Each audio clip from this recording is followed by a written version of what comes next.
علی شاه، علی ماه، علی راه، علی نصر من الله. علی شاه، علی ماه، علی راه، علی نصر من الله.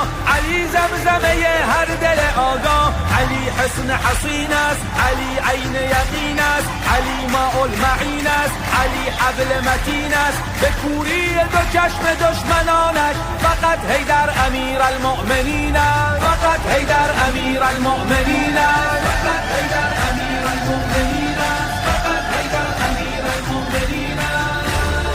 علی راز و نیاز است، علی سوز و گداز است، علی محرم راز است، علی مهر قبولی نماز است، علی صوم و صلات است، علی حج و زکات است، علی برگ برات است، تجلی صفات است. به کوری دو چشم دشمنانش فقط حیدر امیر المؤمنین است، فقط حیدر امیر المؤمنین.